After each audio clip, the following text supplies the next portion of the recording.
Marlos Menezes por aqui e hoje eu quero falar para você sobre tempo. Tem muita gente que tem falado comigo, vem me procurar, dizendo que está demorando muito tempo para fazer as questões, como é que faz para melhorar. Deixa eu te falar uma coisa. O tempo realmente é essencial para você que quer atingir 847 pontos em matemática no Enem. Você tem que aprender a controlar o tempo. Por quê? A prova do Enem, além de ser uma prova longa, desgastante, cansativa, além disso, você tem que aprender a fazer as questões o mais rápido possível, sim. Então, olha só, como é que você melhora essa habilidade? Como é que você melhora essa sua condição de tempo, né? Você se sente pressionado pelo tempo e, ao mesmo tempo, você não consegue melhorar, você não consegue fazer as questões de uma maneira mais rápida. Como é que você faz para melhorar isso e aí atingir os 847 pontos em matemática sem se preocupar com a teoria?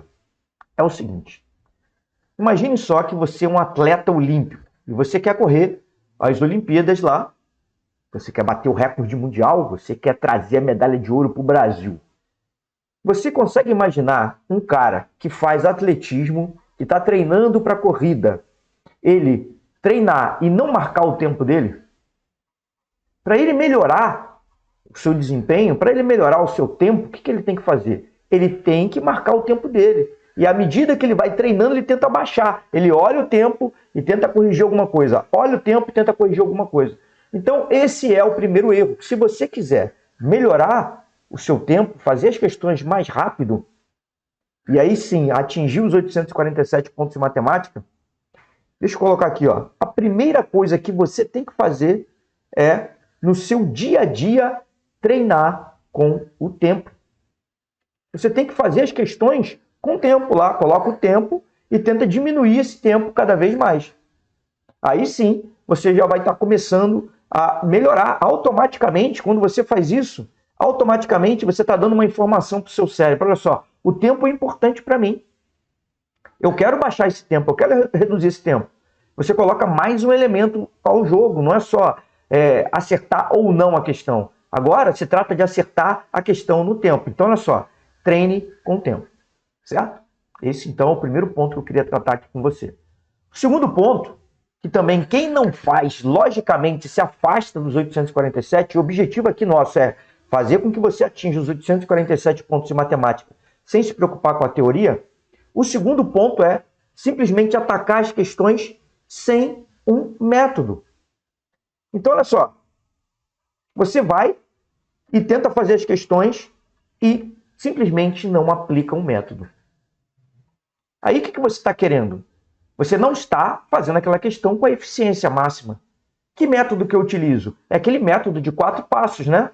Comando, associação, tradução e resolução. Se você não está seguindo esses 4 passos, se você está fazendo tudo aleatoriamente, é lógico que o seu tempo vai tender a piorar.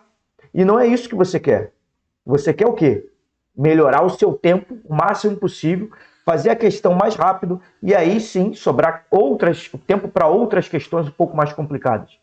Com isso exatamente vai fazer com que você atinja os 847 pontos em matemática no Enem sem se preocupar com a teoria. Certo? Então a gente já viu 2 tópicos aqui essenciais para você que quer melhorar o seu desempenho. Agora, olha só, deixa eu te perguntar aqui, o que mais pode complicar nesse processo? O que mais pode complicar? Então eu vejo também o seguinte, ó, uma coisa, agora anota isso aí, existe um ponto que prejudica demais o seu desempenho, que é o quê? É o medo. O medo de não acertar. O medo de cair em pegadinha. O medo de escorregar na hora da questão. Deixa eu te falar, isso é real. Isso sempre vai poder acontecer. Você cair em pegadinha, você escorregar, você errar em alguma conta. Mas deixa eu te falar uma coisa. Você, na hora do treino, no seu dia a dia, você tem que arriscar, você tem que treinar, fazer isso cada vez mais rápido. Você tem que se dar o luxo de errar ali para não errar na hora da prova do Enem. Então o que você faz? Você vai ter que aprender a fazer as questões cada vez mais rápido dessa forma, treinando. Então olha só, deixa eu te dar um exemplo aqui de como o medo poderia te atrapalhar demais na hora da prova. Olha só, Deixa eu colocar um exemplinho aqui para você entender o que eu estou falando. Olha essa questãozinha aqui, ó. Caiu no Enem 2020, aplicação digital, questão 172. Qual é o passo a passo para você resolver essa questão? A primeira coisa que você tem que fazer para resolver essa questão é ir para o comando dela, né? Então, quando eu vou para o comando, o que está escrito lá no comando da questão? O que é o comando da questão? O comando é onde a questão te pede o que você tem que fazer. Então, olha só. Pelo gráfico, a questão está me dizendo lá, ó. Pelo gráfico apresentado, o intervalo em que se observa aumento da população. Ele quer um intervalo em que se observa aumento da população. Então, olha só. Eu vou para o gráfico agora. Primeiro passo é o comando, né? Olha as alternativas, vejo lá um monte de intervalos ali, de anos, né? Que está me parecendo. 1950 a 2010 e por aí vai. Aí eu dou uma olhada no gráfico. Olha o gráfico. População brasileira em milhão. Opa, ele já está falando do aumento da população. E aqui o eixo X, o eixo horizontal, né? Ó, tá me dando os anos de 1950 até 2050. Veja só. Isso aqui, esse gráfico, ele está apresentando um crescimento aqui, ó, para cá. Só isso. Tem que olhar o gráfico e tem que perceber que ele está crescendo de 1950 até um determinado valor. Não é isso que está acontecendo aqui nesse gráfico? Ele está crescendo para cá, ó. Essa setinha ficou meio torta, né? Deixa eu melhorar essa setinha aqui, calma aí. Ó, tá crescendo para cá. Beleza. Só que ele vai crescer indefinidamente? Não, vai crescer até o ponto de máximo lá, ó. Até chegar aqui, ó. Nesse ponto aqui, mais ou menos aqui, né? Que ano é esse daqui, ó? Eu desço e vejo lá, ó. 2040. Então, olha só. Desde que começou o gráfico, 1950 até 2040, ele está crescendo. Depois começa a cair. Então, já de cara, eu venho aqui e marco a letra que me diz isso. Letra B de bola. 1950, desculpa, é 2040. Matei a questão. Não preciso nem mais ler o enunciado. Aí você fala assim, mas eu vou ficar com medo. Então treina isso nas suas questões do dia a dia. A hora de errar é ali. Quanto mais você vai acertando questões dessa forma, isso aqui eu demorei, mas é uma questão de 30 segundos. Leu o comando, foi para o gráfico. Dei 2 passos na interpretação. Comando e associação. Li o comando e associei com o gráfico. Acabou a questão. 30 segundos. Certo? Nem precisei ler o enunciado. E isso você treina no seu dia a dia. Dia a dia treinando para você conseguir fazer isso. Tá? Mas olha só. Além do medo, existem outros fatores que podem te prejudicar. Logicamente, né? Que outro fator pode te prejudicar? Olha só o que acontece, ó. Não são só o medo, né, que vai fazer com que você erre uma questão, mas o medo é fundamental, né? Você tem que eliminar esse medo. Não eliminar. Eu costumo falar assim, ó. A gente precisa do medo para sobreviver, né?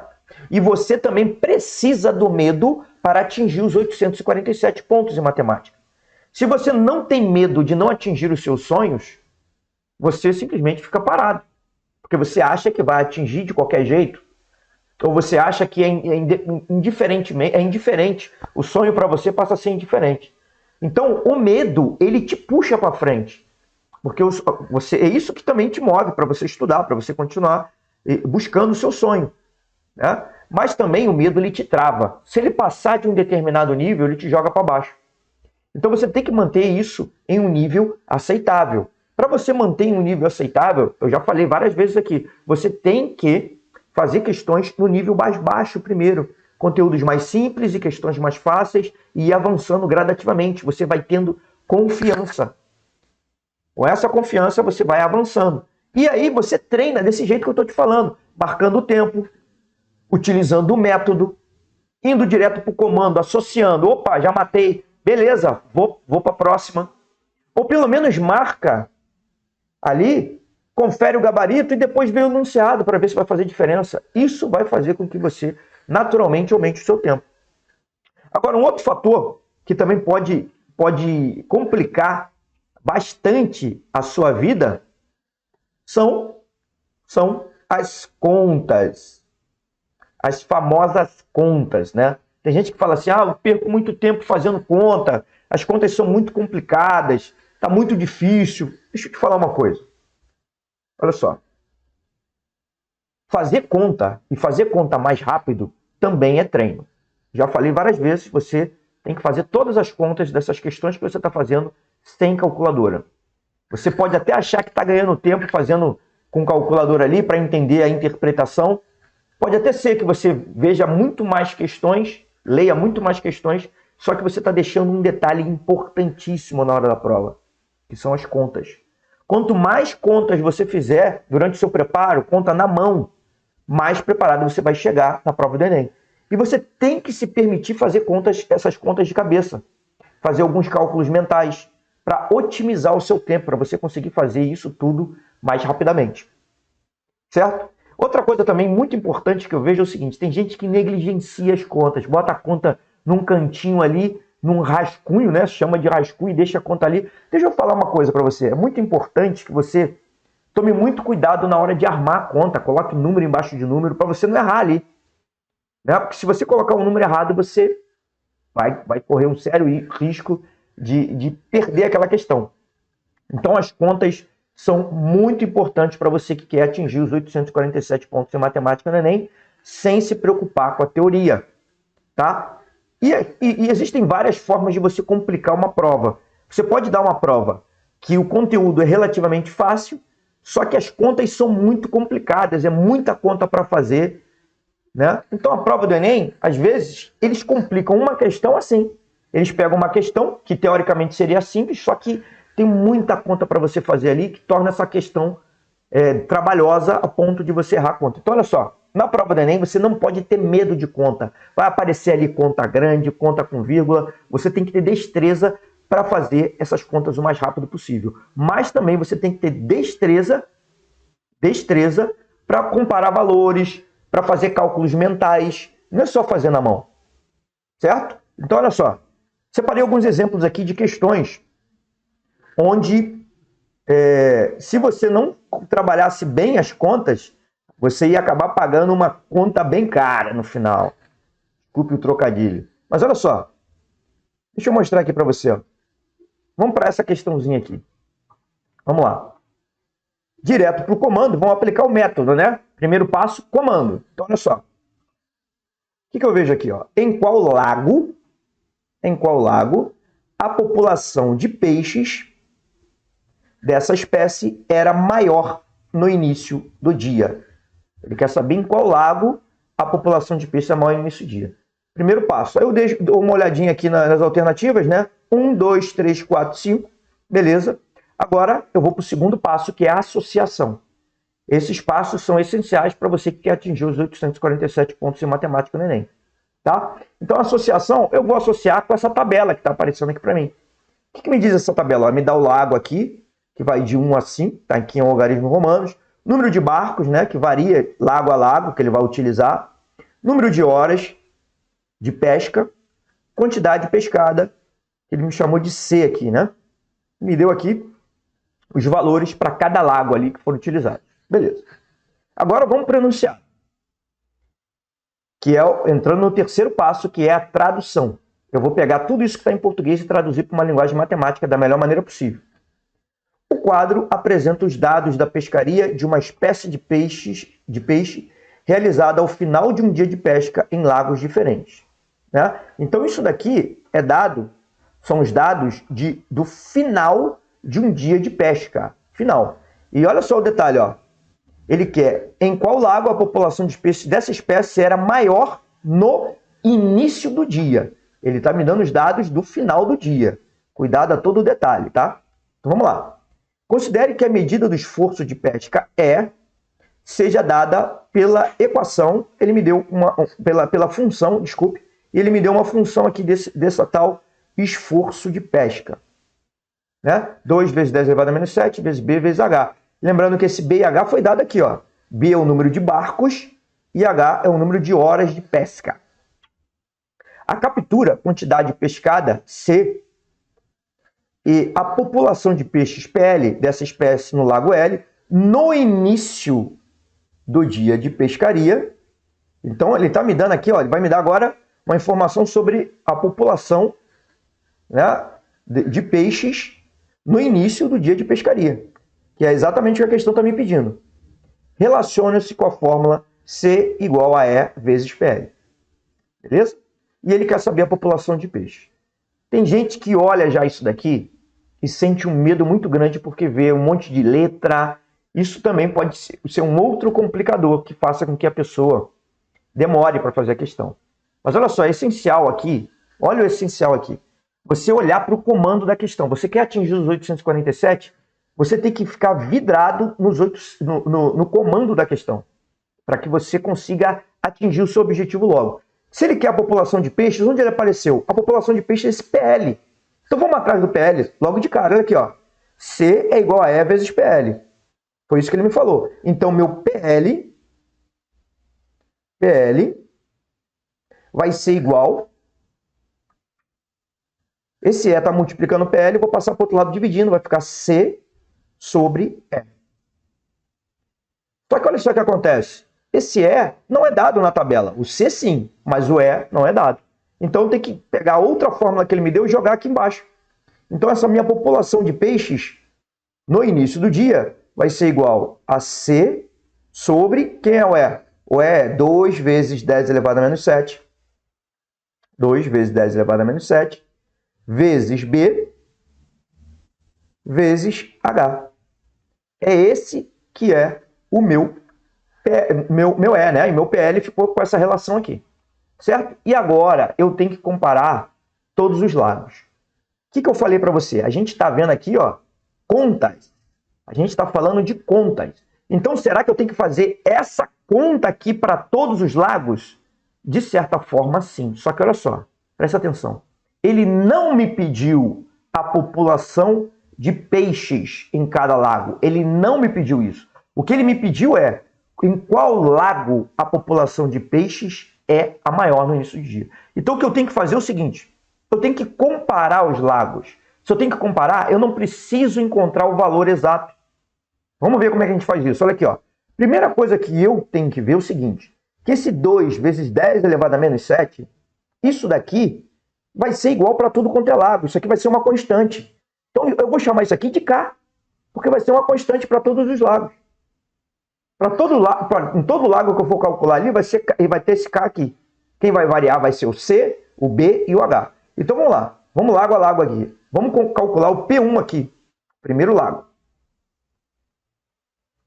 Como é que vai ser isso aqui, ó? No primeiro lago ficou 250, o C dele, né? Sobre esse K vezes B vezes H. B vezes H vai ser 5 vezes 5, vai dar 25. Então, nesse primeiro lago, eu vou ter aqui, ó, 250 dividido por 25. Isso dá 10. Então, vai ser 10 sobre K.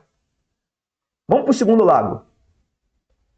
Lago 2. Olha só, olha o tempo que eu já ganhei sem fazer conta, só chamando isso aqui de K. Tem gente que ia multiplicar, ia dar 25 aqui, ia ficar pensando 10 elevado a menos 7. Não me interessa. Vamos para o segundo, ó.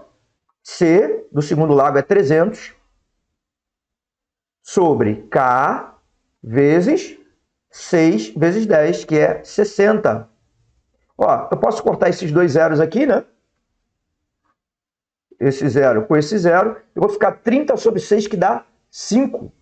Então, nesse segundo lago aqui, eu encontrei o valor 5 sobre K. Olha que beleza, não precisei nem fazer muita coisa aqui, tá tranquilão, né? 5 sobre K. Então, olha só, esse lago, infelizmente, já foi eliminado. Esse aqui já não me interessa mais. Por quê? Porque ele quer a maior população.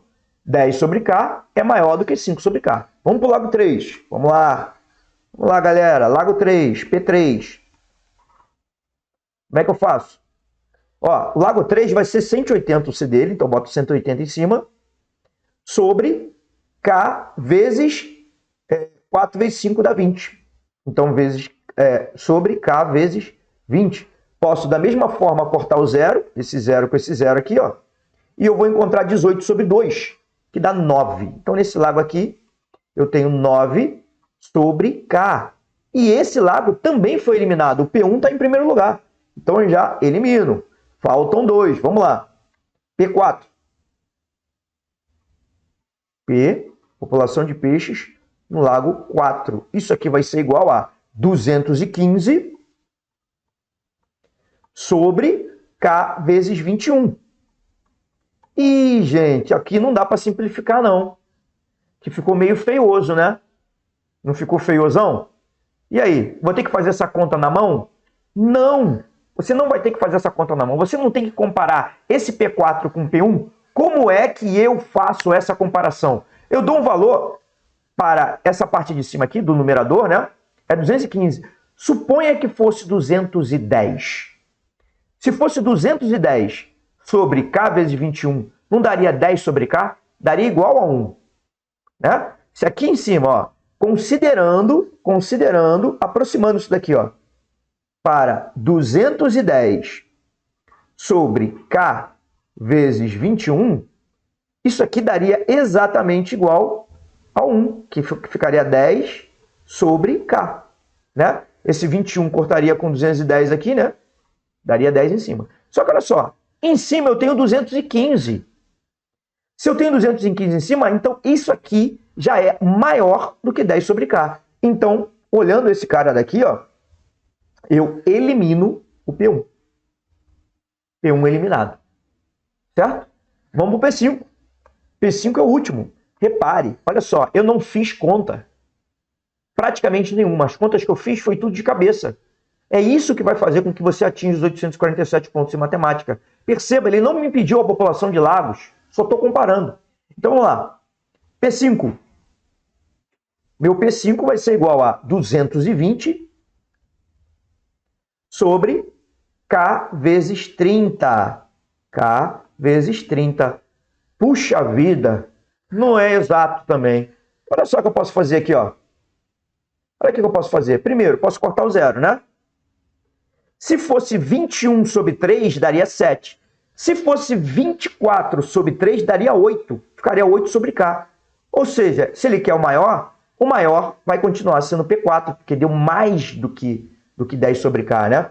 Aqui eu posso até escrever, isso daqui deu um valor maior do que 10 sobre K. Isso aqui vai dar aproximadamente igual... Isso aqui vai dar aproximadamente igual... Não, na verdade, isso daqui vai dar aproximadamente igual, não. Isso aqui eu posso escrever o seguinte. Isso daqui é, com certeza, menor do que 8 sobre K. Por que que necessariamente é menor que 8 sobre K? Porque se fosse 24, se eu aumentasse esse cara, daria 8 sobre K. Então aqui já de cara, eu elimino esse aqui e fico com o 4. Repare bem, eu não fiz conta para chegar a essa letra D de dado. Então, olha só, as contas podem te prejudicar sim. Vou te dar um outro exemplo de que as contas poderiam te prejudicar. Olha só, vamos fazer essa questãozinha aqui, ó. Lembrando que as contas acertar, ó, você ser uma pessoa boa em contas, em fazer as contas, é essencial para você atingir os 847 pontos. Então, olha só, naquela questão eu não fiz conta, então até o fato de você ficar bom em fazer contas faz com que você perceba que em alguns casos você nem precisa fazer conta, certo? Então vamos lá. Essa questãozinha aqui, como já é de praxe, vamos para o comando. Ó. Nessas condições, qual dos modelos apresentados deverá ser o escolhido pela empresa? E aí eu vejo o modelo 1, 2, 3, 4 ou 5. Olha só. Só um detalhezinho sobre essa questão aqui, que é o seguinte, ó.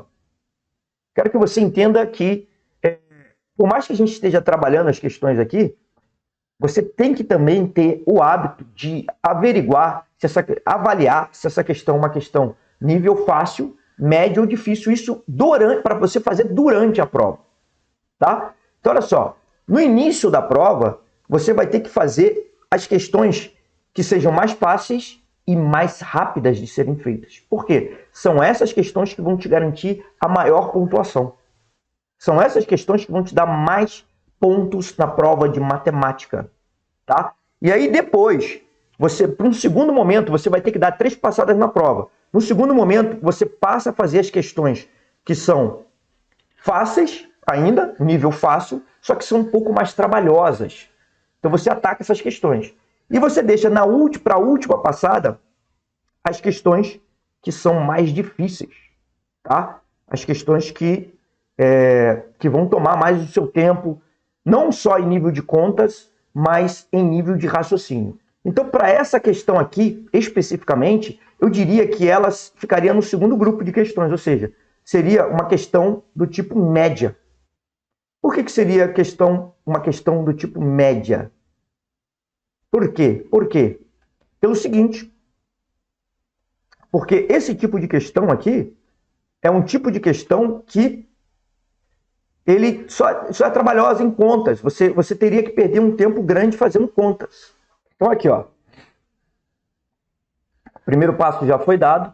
Agora eu vou para a associação, que é o segundo passo. Na associação eu vejo aqui que tem vários modelos para as caixas, né? De 1 até 5. O comprimento dessas caixas, a largura dessas caixas e a altura dessas caixas. Beleza. E ele quer saber qual que vai ser escolhido. Para isso eu preciso... Agora não tem jeito, tem que ler todo o enunciado. Vamos lá. Uma empresa de transporte disponibiliza para embalagem de encomendas caixas de papelão no formato de paralelepípedo reto-retângulo. Paralelepípedo reto-retângulo, conforme as dimensões do quadro. Paralelepípedo reto-retângulo é uma caixa de sapatos, né? Então, beleza. Para embalar uma encomenda contendo um objeto esférico com 11 centímetros de raio.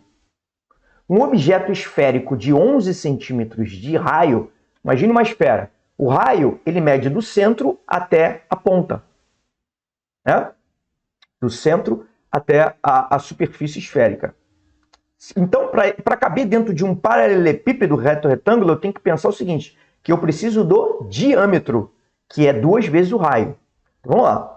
Essa empresa adota como critério a utilização da caixa, dentre os modelos disponíveis que comporte, quando fechada e sem deformá-la, a encomenda e que possua a menor área de superfície total. Então, olha só, ele me deu, ele falou, desconsidere a espessura da caixa. Então, ele me deu duas condições aqui. Que duas condições foram essas? Primeira, a esfera tem que caber dentro da caixa sem deformar.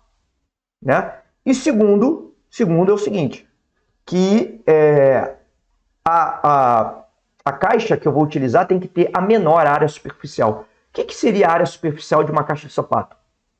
A área superficial, seriam as faces, né? Seria a medida da área de cada face. Se eu somasse a medida da área de todas as faces de uma caixa, eu encontraria a área superficial total. Então, olha só, o que eu tenho que fazer é encontrar a área de cada face. E a área de todas as faces de um paralelepípedo reto-retângulo é a mesma área de um retângulo. De retângulos, né? Então, eu tenho que calcular a área de todos esses retângulos e somar tudo para calcular a área da superfície desse paralelepípedo. Como é que eu faço isso? Eu tenho que multiplicar as medidas 2 a 2. Mas antes disso, para caber dentro da caixa, essa esfera ela tem um diâmetro igual a 2 vezes o raio. O diâmetro é de 22 centímetros. Então, olhando para a caixa, se é uma caixa de sapato, se uma dessas dimensões da caixa não tiver 22 centímetros, eu não consigo colocar a esfera dentro dela sem fechar a tampa, né, sem deformar. Então, olha só, quando eu olho para olha o que acontece aqui, ó. Comprimento 12, largura 12 e altura 13. Tinha que ser 22, então já está fora 1. A2, 23, 20 e 25. Opa, 20 está fora. Tem que ser no mínimo 22, todas as dimensões. Depois, A3, 25, 25, 25. A4, 26, 25, 24. A5, 23, 26 e 26. Então, olha só o que eu tenho que fazer. Como é que eu vou calcular a área superficial de cada um desses aqui? Então, vamos começar com a área do objeto 3. Vamos começar com a área do objeto 3. Como é que eu calculo a área superficial desse objeto 3? Isso aqui vai ser igual a 2 vezes... Por que 2 vezes, hein? Porque as faces opostas, elas são iguais de uma caixa de sapato, né? Quando você olha a caixa de sapato de frente, a parte da frente que você está vendo e a parte de trás tem a mesma área. Então, eu vou ter que fazer 2 a 2. Então, a primeira, ó, vai ser 2 vezes 25 vezes 25 vezes 25, né? O comprimento vezes a altura. 2 vezes o comprimento... Desculpe, 2 vezes o comprimento vezes a largura, 2 vezes o comprimento vezes a altura e 2 vezes a largura vezes a altura. Só que olha só o que acontece aqui. Isso são medidas iguais, né? Então aqui eu vou ter 25 ao quadrado mais 25 ao quadrado mais 25 ao quadrado. Isso daqui vai ser igual a 2. Ó, isso aqui vai ser igual a 2 vezes 3 vezes 25 ao quadrado. Certo? 25 ao quadrado dá 625. É bom você já chegar no Enem com esse número memorizado. Mas não se preocupe em memorizar se você ainda não sabe. Porque ao fazer questões de volume, ao fazer várias questões, o que vai acontecer? Você vai ver isso aparecer várias vezes e você vai acabar memorizando. Então, olha só. 6 vezes 25 ao quadrado. Aqui a gente está falando de... na verdade, como eu vou multiplicar todo mundo vezes 2, né? Quando eu estiver calculando a área 4 aqui, por exemplo, né? Ela vai ser igual a 2 vezes algum valor. E quando eu estiver calculando a área 5, também vai ser igual a 2 vezes um determinado valor. Então, aqui, o que eu vou fazer? Eu não vou precisar calcular 6 vezes 625, né? Que é 25 ao quadrado. Eu vou fazer só 3 vezes 625. Quando eu fizer isso, 3 vezes 625, eu já vou encontrar um valor, que eu já deixei separado aqui, que é 1.875. Certo? Só quero que você entenda, isso aqui vai dar tempo, vai dar um trabalho de você calcular isso. Mas de cabeça, ó, 3 vezes 625, daria para fazer? Daria. Daria para fazer. Só que eu armaria essa conta se eu estivesse na hora da prova. Tá? Beleza. Agora, olha só. Qual vai ser o outro conjunto que eu tenho que fazer? Ó? Agora na 4, né? Para calcular a área superficial da 4. Vai ser 26 vezes 25, 2 vezes 26 vezes 25, mais 26 vezes 24, mais 25 vezes 24. 25 vezes 24. E aí você pensa, caramba, eu vou ter que fazer todas essas contas. Olha só, uma técnica que você vai poder utilizar. É o seguinte, ó. Se eu já fiz 25 vezes 25, que deu 625, 26 vezes 25 é 625 mais 25, que dá quanto? 650. Então eu já sei que esse camarada daqui, ó, dá 650. E para isso, foi uma conta mental. 650. Certo? Agora olha só isso daqui, ó. 25 vezes 24. Quanto é 25 vezes 24? Da mesma forma que eu calculei 25 vezes 25, 25 vezes 25 25 vezes dá 625. E 25, 24 vezes. O que eu faço para resolver isso? Se são 24 vezes, eu simplesmente tiro 25. Então isso aqui vai dar exatamente 625, que é 25 vezes 25, menos 25. Isso aqui dá 600. Né? Porque 25 vezes 25 é 625. Né? Se eu estou multiplicando agora 24 vezes, eu tenho que retirar um 25. Vai ser um 25 a menos. Por isso que eu encontro 600 aqui de cabeça. E agora, e essa daqui do meio? Como é que eu faço?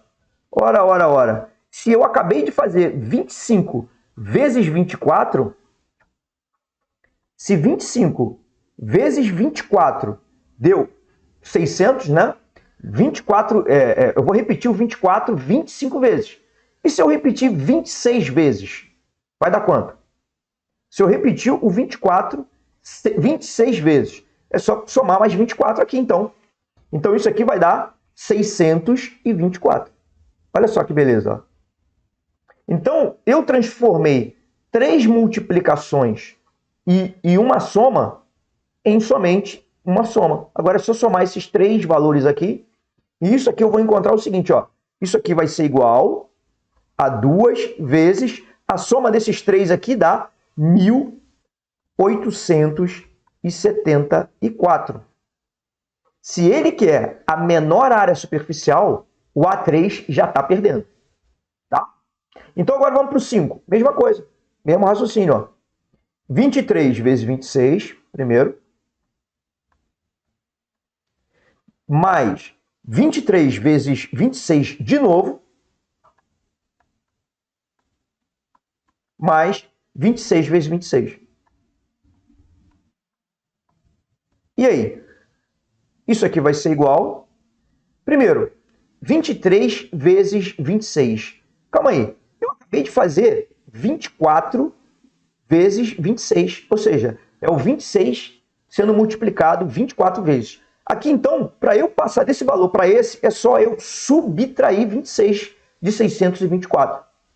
624 menos 26 vai ser 23 vezes 26. Certo? E essa conta dá para fazer de cabeça também. Quanto que vai dar isso? 598. Como é que eu sei que isso vai dar? Como é que eu faço essa continha de cabeça? 524 menos 26. Opa, dá 598. Como é que eu sei isso? É o seguinte, ó. 624 menos 24 dá 600. Eu tenho que tirar duas unidades, porque eu quero tirar 26. Então, 600 menos 2, 598. Certo? 23 vezes 26, 598 de novo. 598. E agora eu fiquei com 26 vezes 26. Ora, eu tenho 26 vezes 25 aqui, ó. 26 vezes 25, ou 25 vezes o 26, 26 mais 26, 26, deu 650. Então, para ser 26 mais 26 vezes 26, é só pegar 650 e somar 26 unidades. Quanto vai dar isso? Vai dar, de cabeça também, 676. Tá? 650 mais 25, 675. Como eu quero somar mais 26, então é 676. Certo? E essa continha aqui vai dar duas vezes, somando esses três valores aqui, eu vou obter 1872. Como ele quer a menor área superficial, ou a menor área de superfície total, eu vou encontrar aqui a letra E de elefante, que é justamente a caixa número 5, que é essa daqui. Certo? Olha só, essa questão daria trabalho de qualquer jeito, mesmo você fazendo essas contas mentais. Mas fazer essas contas mentais, você tem que entender que é essencial para você atingir os 847 pontos em matemática. Você faz mais rápido essas contas e sobra muito mais tempo para as outras. Então essa questão aqui seria uma questão nível médio, para você não atacá-la de primeira, você vai fazer no segundo pilotão, porque é uma questão fácil, mas muito trabalhosa. Certo? Então olha só, em relação a contas, seria isso. Você tem que aprender a fazer as contas dessa maneira que eu estou te falando. Sempre o máximo abusando dos cálculos mentais, comparando valores, tudo bem? Só que existe mais um motivo pelo qual você demora para resolver as questões. Qual o motivo? Esse motivo talvez seja o mais trabalhoso para você resolver, né? Que você vai ter que trabalhar mais para você conseguir se livrar dele. E esse motivo que eu estou falando é justamente o conteúdo. É o conteúdo. O conteúdo da questão pode ser o motivo pelo qual você está travando. Então, vou falar aqui a grosso modo, tá? Vamos supor que você vai fazer questões de logaritmo. E você não sabe as propriedades de logaritmo. Então, naquele momento, ou você já começou a iniciar, tá com uma certa dificuldade, você está no início ali, ó, treinando. Então, é natural que você demore mais para fazer esse tipo de questão. Certo? Então, você vai querer fazer questão de análise combinatória. E aí, você chega lá na questão de análise combinatória, você não sabe bem a teoria, você não não está bem por dentro e você quer atingir os 847 pontos sem se preocupar com a teoria. Você não sabe a teoria, você tem que fazer o quê? Se abraçar na teoria? Não. Você começa a fazer questões mais fáceis daquele tema. Você começa a entender, interpretar a questão, porque é essencial. A teoria ela não te dá isso, ela não te dá como interpretar a questão. Então, ao estudar por questões, você já vai entender como interpretar aquela questão, você vai entrar dentro desse mundo de interpretação e você naturalmente vai aprender a teoria. Ah, mas aí eu não vou saber fazer a questão sem teoria. Não vai. Você vai ver uma resolução detalhada daquilo ali e você vai aprender a teoria necessária para resolver aquela. E de questão em questão você vai melhorando, até chegar a um ponto em que você já vai dominar tudo que você precisa para acertar todas as questões. Mas mesmo assim, isso exige prática. E no início, você pode ser que demore para fazer isso. Demore para você conquistar essa velocidade cada vez mais, tá? Então, olha só. Por exemplo, você também está lá, eu separei aqui um exemplo de uma questãozinha aqui, né? Que, por exemplo, você se depara com uma questão como essa daqui, ó. Que eu vou colocar na tela agora, ó. Né? E é uma questão que você, batendo o olho ali, ó, você vê que tem uma altura igual a 15 centímetros, fala de diâmetro aqui no meio da questão, né? Diâmetro 0,5 centímetros, ou seja, é uma questão de geometria espacial, assim como a gente acabou de fazer essa última questão, né? Que também foi uma questão de geometria espacial. Mas essa aqui é uma questão um pouquinho mais difícil, exige um pouquinho mais de conhecimento. E esse conhecimento que você não tem pode fazer com que você trave na questão. Pode fazer com que você não avance. Então, olha só, vamos dar uma olhadinha nessa questão aqui. Olha o que acontece, ó. O volume máximo de refrigerante, estou partindo para o comando, primeiro passo. Máximo de refrigerante em centímetro cúbico, que cabe nesse copo contendo as rodelas de limão e os cubos de gelo, com as suas dimensões inalteradas, é igual a... Ele me deu uma série de valores ali. Certo? Agora, com isso, o que eu tenho que fazer? Com isso, eu tenho que ir direto para o... Não tem nenhuma figura aqui, né? Apesar de ser uma questão que aparentemente me fale de geometria espacial, ela não me deu nenhuma figura. Então, eu não associo com nada. O segundo passo seria a associação. Eu vou direto para o enunciado para começar a tradução. Terceiro passo. Então, vamos lá. Muitos restaurantes servem refrigerantes em copos contendo limão e gelo. Suponha um copo de formato cilíndrico, né? Com as seguintes medidas: diâmetro igual a 6 centímetros e altura igual a 15 centímetros. Primeira coisa, você tem que entender o que é um formato cilíndrico. O que é um formato cilíndrico? Deixa eu desenhar aqui para você um cilindro, para você entender. Olha aqui, ó. Você teria que saber na questão o que é um cilindro. Cilindro é uma figura que tem duas bases iguais e paralelas, ou não, né? Mas duas bases iguais e duas bases iguais e paralelas. Então, olha só. Isso daqui que eu estou desenhando seria um cilindro, tá? Isso aqui seria um cilindro. Tudo bem? Agora, olha só. Beleza. Primeiro ponto. Ele ele falou sobre o copo, o formato do copo é o formato cilíndrico, como está aqui. Beleza. Agora, nesse copo há 3 cubos de gelo. Importante, 3 cubos de gelo, cujas arestas medem 2 centímetros cada. Ou seja, ele está me falando que ele me deu um cubo de gelo. O que é cubo? Cubo é aquela sólido geométrico parecido com um dado, né? Sem ter as pontas arredondadas, como os dados costumam ter, mas um dado é uma aproximação de um objeto que é um cubo.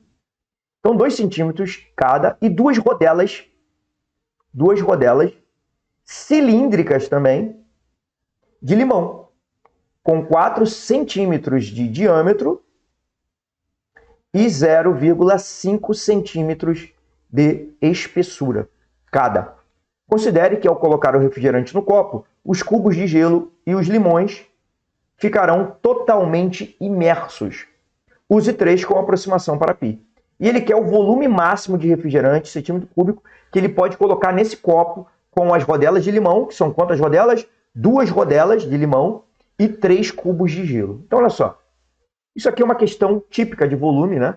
Que cai no Enem. Como assim típica? Que as questões de volume, geralmente, eu somo volumes conhecidos ou eu subtraio volumes conhecidos. Então, olha só o que acontece. Eu quero colocar refrigerante nesse copo. Então, o volume de refrigerante que vai caber nesse copo vai ser igual ao volume, o volume de refrigerante, volume de refri, ele é igual ao volume do copo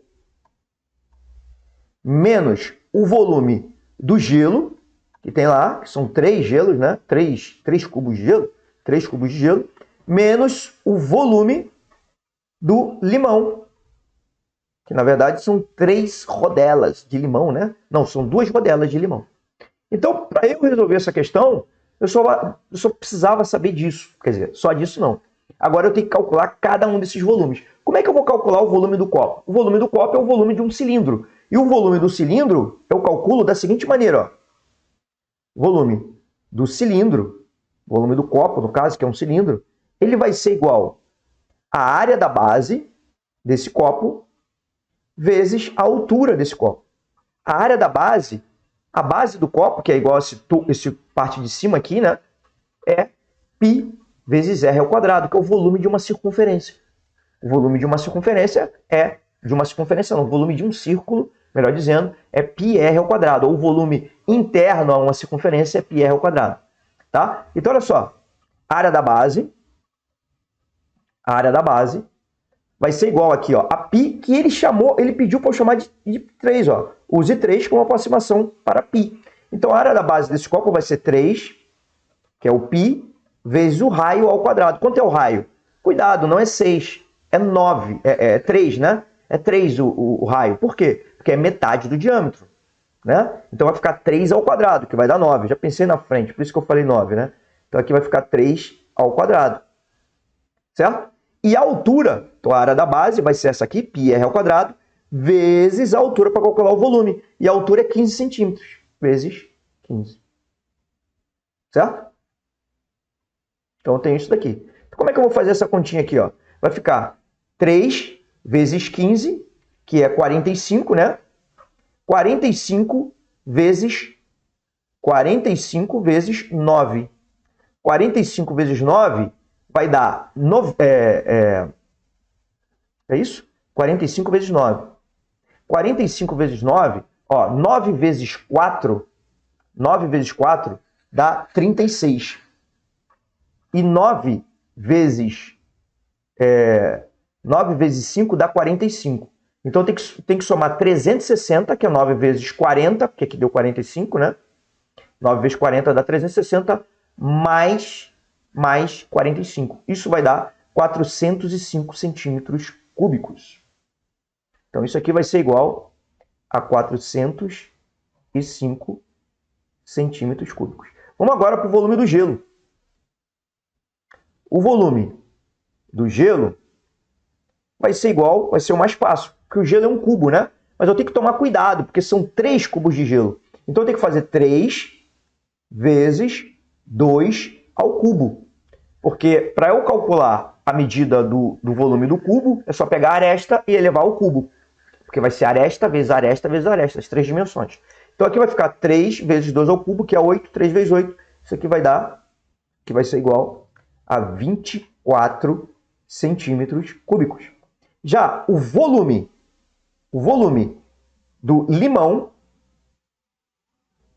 quantos limões eu tenho ali? Eu tenho 2 rodelas de limão, né?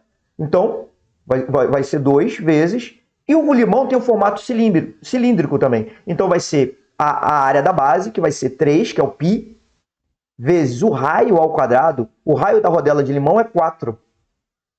O raio não é 4, desculpe. O raio é 2, porque 4 é o diâmetro. Então, tem que dividir por 2. Então, vai ficar 3 vezes 2 ao quadrado, né? Vezes a altura. Quanto é a altura? 0,5. 0,5 centímetros. Repare bem, é muito importante também para você atingir os 847 pontos em matemática no Enem, se preocupar a todo instante com as unidades de medida. E as unidades de medida aqui foram me dadas todas em centímetro, então eu não tive problema nenhum para calcular centímetro cúbico, tá? Então olha só, como é que eu faço essa conta aqui, ó? 2 vezes 3 é 6. 6 vezes 0,5 dá 3, né, que é metade. E 3 vezes 2 ao quadrado, que é 4, dá 12. Então isso aqui vai ser igual a 12 centímetros cúbicos. Por que centímetros cúbicos? Justamente porque é o volume, tá? Então agora, isso daqui vai ficar como? Isso aqui vai ser igual, esse meu volume de refrigerante vai ser igual a 405 inicial, menos 24 mais 12, porque como eu vou subtrair os dois, eu posso somar e botar um valor negativo aqui. 24 mais 12 dá 36, né? 36. 405 menos 36, isso também dá para fazer de cabeça, né? 400 menos 30 dá 370. E como eu tinha 405, né? E tirei 36, eu vou encontrar aqui 369. Deixa eu colocar de vermelho que é a resposta final.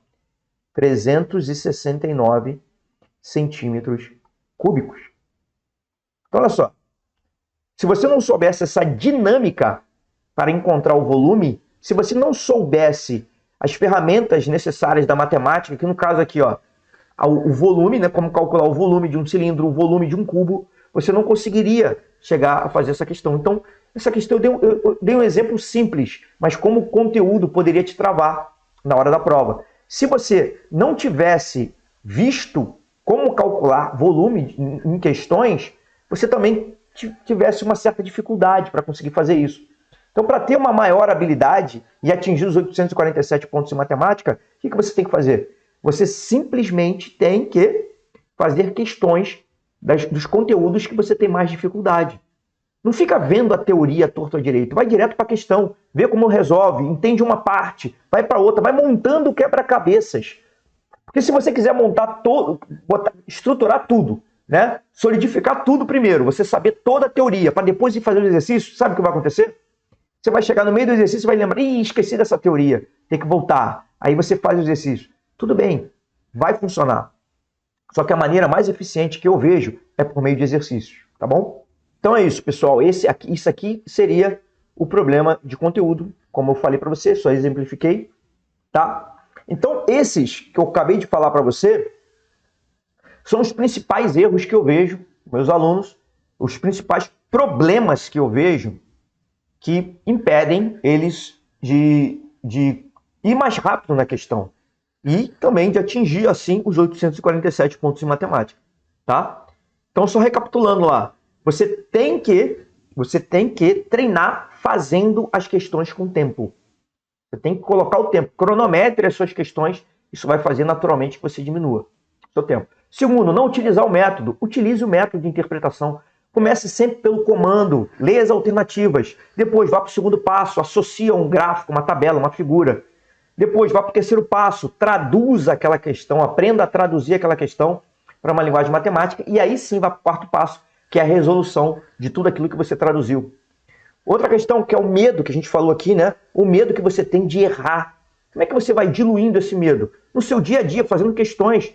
Se permita errar no seu dia a dia, para que você não erre no dia da prova. E aí sim você atinge os 847 pontos no momento que você tem que atingir, que é na hora da prova. Tá? Então você se permita errar no dia a dia, se permita errar durante os simulados. Faça o simulado como se você tivesse que fazer o mais rápido possível.